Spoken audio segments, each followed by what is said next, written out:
E essa é a nossa aula de número 6. Nessa aula, aliás, nós vamos ver sobre o casamento religioso. Na aula de número 5, a gente viu sobre o casamento civil. E nós estamos separando aqui os tipos de casamentos para entender melhor e saber prestar um serviço pontual. Pontual que eu me refiro é aquele tipo de serviço específico, tá? Porque são vários tipos de serviços que você vai poder prestar como juiz de paz eclesiástico. Lembrando que nós estamos em um curso, né, que diz respeito como atuar, ser remunerado, ter ganhos financeiros, né? Então, esse é o nosso foco. Vamos então prosseguir aqui com o casamento religioso. Bom, na aula anterior, como eu falei, nós vimos sobre o casamento civil e agora o casamento religioso. É possível, já começo com a pergunta aqui, é possível casar só no religioso? Você sabia que tem pessoas, deixa eu abrir a tela, tem pastores que eles já me fizeram essa pergunta. E por mais absurdo que seja, né, às vezes por falta de entendimento, vamos dizer que falta mesmo entendimento. É um absurdo pensar que só o casamento religioso tem alguma validade, tá? É um absurdo pensar. É aquele tal pensamento que alguns têm, que falam bem assim, não, o que é válido aquilo que a gente faz diante de Deus. E eu não preciso do reconhecimento dos homens. Você já ouviu alguém falar assim? Eu já ouvi, por exemplo, alguém me falar, pastor, eu preciso, reverendo, né? Eu preciso fazer minha documentação pastoral, porque, infelizmente, eu preciso do reconhecimento também dos homens. Como se aquilo fosse algo ruim. Gente, vamos parar com isso. Isso não tem nada a ver. Esse tipo de pensamento é antibíblico, tá? Não tem fundamento nenhum, biblicamente falando, e não tem fundamento nenhum socialmente falando. Nós vivemos em uma sociedade onde existem regras para a gente ter o convívio aqui. Isso é desde sempre. Quando o povo de Israel saiu do Egito, eles saíram ali praticamente sem regras para uma terra prometida, mas praticamente sem regras, apenas com um líder ali guiando eles abaixo de Deus. E logo Deus providenciou as suas regras, depois vieram os reis, os juízes e tudo mais. E quando Jesus ele sempre foi questionado nessa questão, ele falou aquela famosa frase, né? Aquele famoso versículo, é lícito pagar tributo? E Jesus falou, dá a César o que é de César e a Deus o que é de Deus. E lá em Romanos capítulo 13 a gente vê nitidamente que nós temos que obedecer às leis, às autoridades superiores. Está claro ali em Romanos capítulo 13, depois você pode dar uma conferida. Dito isso, voltando para essa pergunta, é possível casar só no religioso? Será que se eu fizer o casamento só perante a Deus, isso basta? Não basta. Como eu falei, não tem base bíblica para isso. E diante da sociedade, é aqui que vem a nossa parte. Diante da sociedade não tem valor nenhum também. Por quê? Porque na aula anterior a gente viu que o casamento ele é o quê? Civil. É o que a lei reconhece, tá? Mas, reverendo, não tem o casamento religioso com efeito civil? Tem. Isso é uma outra, é a nossa próxima aula. É uma outra coisa. Eu estou falando aqui me referindo apenas à cerimônia religiosa. Se ela por si só, sem passar pelo cartório, sem ter a tramitação civil, se ela tem algum valor. Não tem valor, como eu falei, biblicamente, não tem valor também perante a lei, tá? O casamento ele é civil. Vamos fazer a leitura aqui. O casamento não está vinculado à igreja, o casamento civil, né?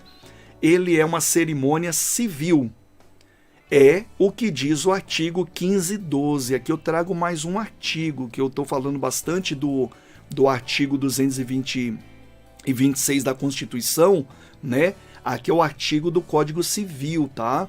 O artigo 1512, depois tem também o 1515, 1516, mas o 1512 diz que, do nosso Código Civil, o casamento é civil, gratuita sua celebração. Mesma coisa que diz lá no artigo 226 da Constituição.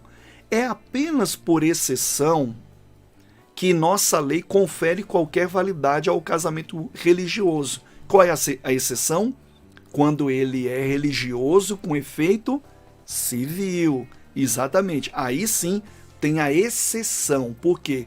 Porque a gente vê um casamento que ele é uma cerimônia toda religiosa, mas o celebrante incumbido que está ali na frente dessa cerimônia, ele está conforme a lei, conforme diz lá a lei 1110, a lei 6015, que depois a gente vai aprimorando no decorrer do curso. Então, esse casamento tem uma exceção, ele tem um reconhecimento. Agora, ele por si só, o religioso por si só, ele não tem um reconhecimento, tá? Por quê? Porque ele é civil e não é vinculado à igreja. Mas a gente tem mais informações. Então, afinal de contas, o que é o casamento religioso? Um casamento religioso ou matrimônio religioso é uma celebração em que se estabelece o vínculo matrimonial segundo as regras de uma determinada religião ou confissão religiosa. Então veja que ele também é uma celebração, né? Onde celebra a união entre duas pessoas ali, entre aquele homem, entre aquela mulher, né? Só que o religioso, diferente do civil, ele segue as regras da religião a qual está celebrando o matrimônio, tá? Então, existe uma regra que é regra geral? Não existe. Apenas a regra geral é os bons costumes, é obedecer à lei, né? Lógico que você não pode fazer nenhum ritual secreto, outras coisas, tem que estar em conformidade às leis gerais, mas ele pode seguir as regras da determinada religião.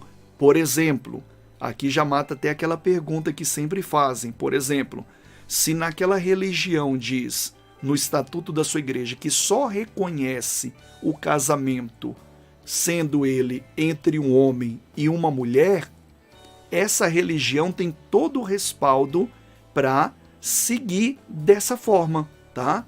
Assim como a Igreja Católica, por exemplo, ela não casa qualquer pessoa. Tem que ter as regras da Igreja Católica.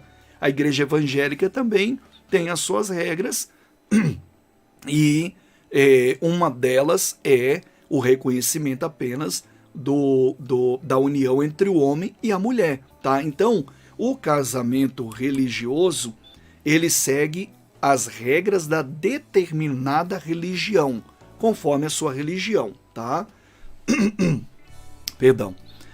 O casamento religioso substence tão somente as regras da respectiva religião e não depende, segundo a religião em que se celebra, do seu reconhecimento pelo Estado ou pela lei civil para ser válido. O que significa isso? Significa que o casamento religioso, a celebração religiosa, ela não depende de um reconhecimento do Estado. Nós estamos vendo a celebração religiosa. Então é por isso que a gente está separando o que é casamento civil, o que é casamento religioso, e depois vamos ver na próxima aula o que é casamento religioso com efeito civil. Esse depende, sim, das regras. Mas o ato religioso, como deu o exemplo, né? A pessoa já se casou no civil e ela vai apenas ter ali com você o ato religioso, aí, nessa cerimônia, não precisa intervenção do Estado, seguir regras do Estado, é apenas as regras daquela determinada igreja. Então, as regras daquela igreja que vão ser ali o fundamento daquela cerimônia. E aí tem várias religiões com as suas regras, com os seus costumes. Casamento judaico, por exemplo, tem algumas coisas diferentes. O casamento evangélico também tem a sua particularidade. Casamento católico tem a sua, né? E aí vai conforme a religião.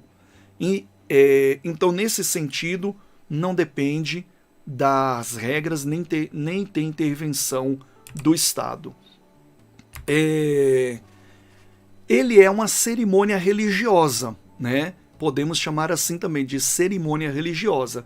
Depois que os noivos já se casaram no cartório, nesse exemplo que eu estou dando, né?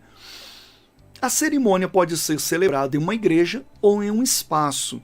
Uma coisa que muitas pessoas têm também, quando se fala em cerimônia religiosa, elas acham que a cerimônia só deve ser na igreja. Isso não tem sentido nenhum, tá? A única regra que ela tem que seguir, não sei se está aqui deixa eu ver aqui, pode ser numa igreja, um espaço, como uma chácara, um salão de festas, mas diferente do casamento no cartório, né? Este é realizado por uma autoridade religiosa, um padre, um pastor, por exemplo. Não, aqui não tem no slide, mas o casamento tem que ser as portas abertas, como eu falei, não pode ser secreto, isso está na lei. E aí sim, a lei pode intervir, mas em coisas assim que realmente vão extrapolar os bons costumes, as regras gerais, né? Mas leis específicas não tem. E como eu estava falando, tem muitas pessoas que às vezes se enganam, acham que o casamento religioso só deve ser celebrado na igreja. Pode ser numa chácara, pode ser num salão de festas, pode ser até mesmo numa casa. Enfim, pode ser em qualquer lugar. Tem gente que faz na praia.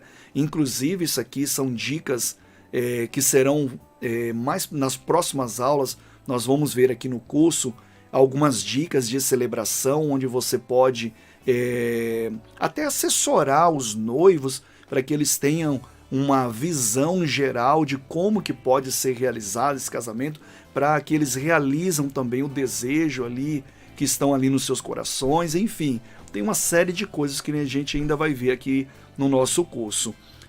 No próximo slide aqui tem uma fotinha de uma cerimônia religiosa, por exemplo, realizada em um templo evangélico. Então aqui está, né, uma fotinha aqui de uma cerimônia religiosa.